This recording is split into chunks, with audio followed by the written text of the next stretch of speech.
In this lecture, you are going to learn what DNS is and how it is used by everyone from major IT companies down to everyday home use all around the world. You are also going to learn how to open and use the DNS Manager. Now, DNS or domain name system is something that you're constantly using when you browse the internet. You can think of DNS as being the phone book of computer networks and the internet. Just like a phone book would list businesses and their related phone numbers, DNS lists domains and/or host names and their related IP addresses. A DNS or domain name system server maintains this directory and the host names with the related IP addresses. DNS allows you to enter a website like Facebook.com instead of entering an IP address directly into your web browser. Obviously, Facebook.com is much easier to remember than 31.13.69.228. Imagine if you had to memorize the IP address of every single website you wanted to visit. It would be rather difficult. When you open your web browser and type in a website address like itflea.com, your computer asks your modem or router to translate that website into an IP address. Now, there can be many different DNS servers, just like there can be multiple phone books. In fact, most Windows domains have their own DNS servers that maintain records for all the computers that are on their domain. Windows Server has a DNS role that can be installed, and that's what we're going to be doing in this section. You may start the DNS Manager from Server Manager by selecting Tools, DNS. The DNS Manager will appear.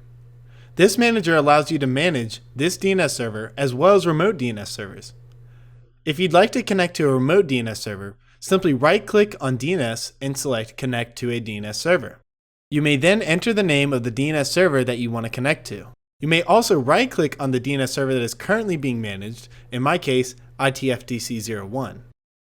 From here, we can do any administrative function we need to, such as configuring the server and its zones, removing stale records, which are records that are outdated or no longer valid, updating server data files, clearing the DNS cache, launching NSLookup, which is a name server lookup tool, starting or stopping the DNS server, editing the server properties, and much more.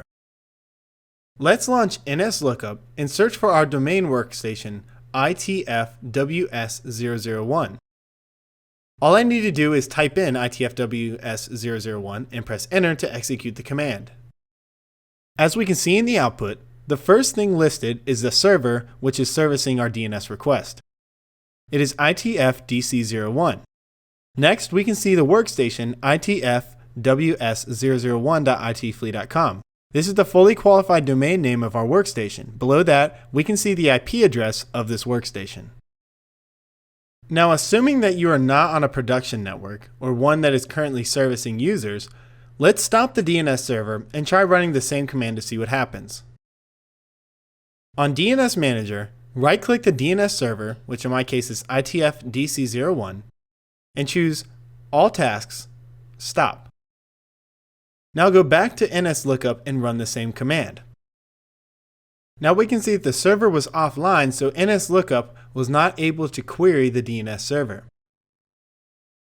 Now let's start the DNS server back up by right-clicking on the DNS server in DNS Manager and choosing All Tasks, Start.